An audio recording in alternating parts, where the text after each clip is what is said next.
is going to work tonight. Jim, you're going to sit. You got a screen right here. You both all have screens right here to either side of you. This is Jim Bottomley's story in video and sound. Take a look.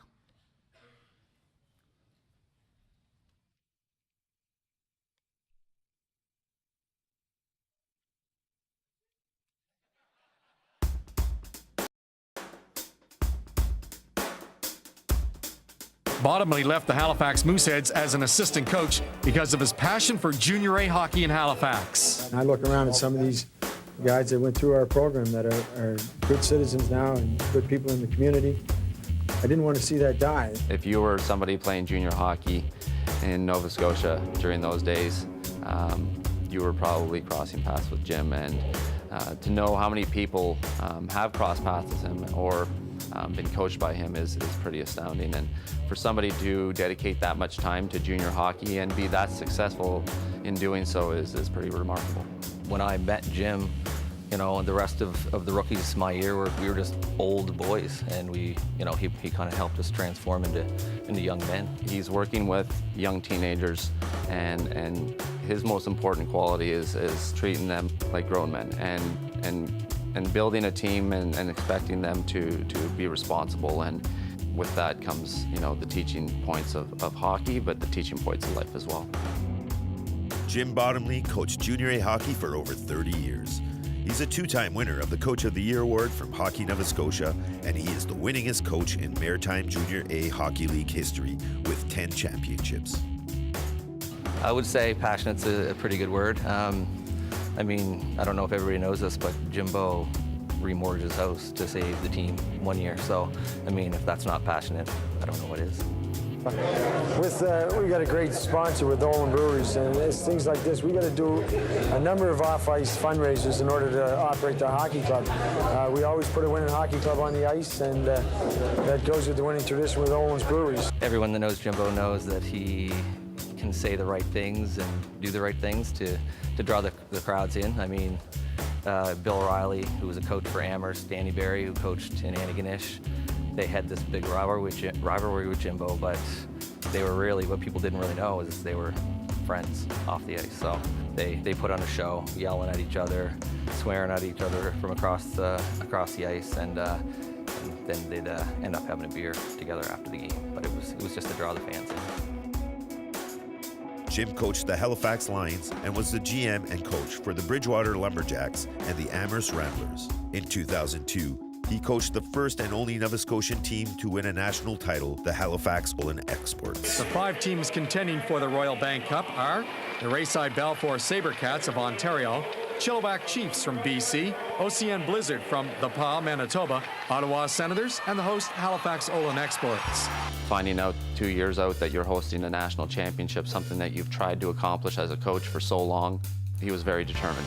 And by determined, he found the players that were able to bring that goal to fruition, and that team is something that I know I'll remember for the rest of my life. I consider it my favorite year of hockey. Even though it wasn't the highest level I ever played, it was the most fun by far. Opportunity, but Andrew Sim comes up big. Jason Snow then it's setting up BJ Brown, and he snaps it into the top corner, making it 2-1 Halifax, and the Exports have their first lead of the game with 8 minutes left, and that would stand up as your game winner. Coach Jim Bottomley getting the Gatorade shower. Cold, I'm sure, but it probably felt good for Jimbo and company as the Exports celebrate their first Canadian championship. The greatest feeling in the world. My emotions are mixed here. They're going back and forth, but the way these guys played is just unbelievable. And you know, the heart, the character they showed all through it, the sacrifices they made. These guys are one big family, and this is for everybody in the city. The guys that have been here before. It's just an unbelievable feeling. The thing that I take most away from being coached by Jim was away from the game of hockey. It's the way that he holds himself and lives his life, is that family's first. He's one of the people that kept junior hockey alive in Halifax. If it wasn't for Jim, you know, it would have been gone a long time ago. He's a legend.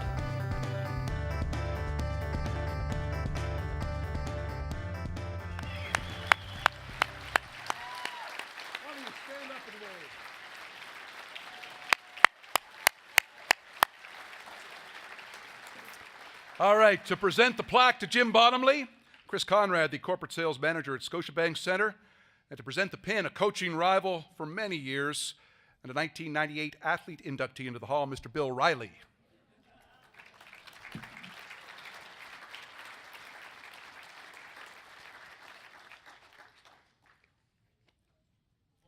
They'll have it for you right over there. Security, please.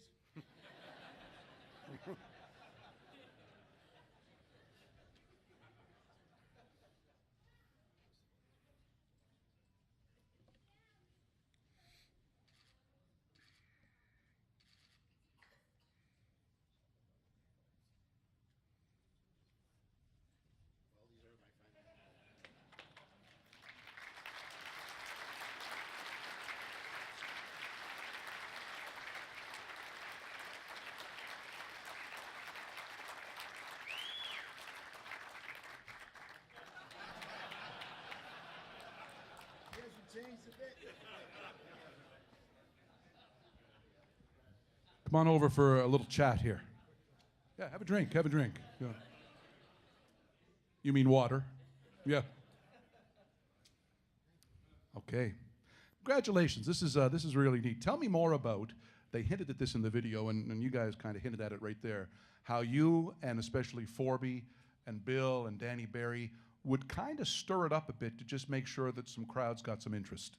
It was more than just a bit. I know it was at the time when junior hockey was going through a bad time, and they had Billy Riley in Amherst, Forby Kenny in Charlottetown, and Danny Barry up in Antigonish. And we had to create some interest. We had to get the media following us. We had to get the fans back, and we put on a show if we had to, and created some excitement. And all of a sudden, we started filming the forums and every other ring. It's stuff you probably couldn't do today, right? Oh, gee, you do it today. I was just talking to Billy earlier. You do it today, we would have been locked up.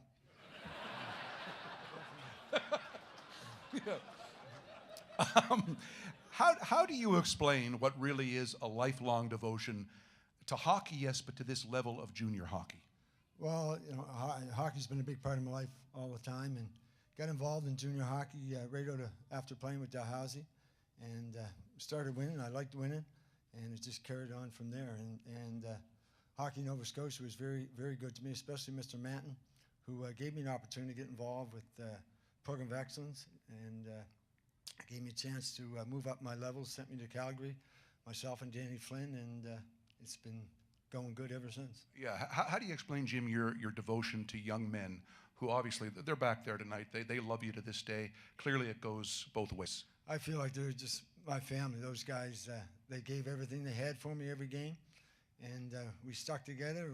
We had some good times and bad times, but when things were down, we never got our head down. We kept up, we stayed together, and as I told those guys back then, junior hockey is the best time of your life. And last night we had a little reception, and every guy come back and said, you know, those words were true. That's the best time. After that, you're in the working world and everything else. So it's been a great ride, and I appreciate the guys that I had. Here's one for you. How impossible would it have been to do what you have done without Cheryl? Oh, 30 years, I was away every winter. Yeah, she does deserve applause. Thank you very much. Just to stick with me, I had four young kids, and when the winter come, I didn't get to see much of them, but I made sure in the summer we were always together all the time. But she was the glue that kept the family together, and I appreciate it.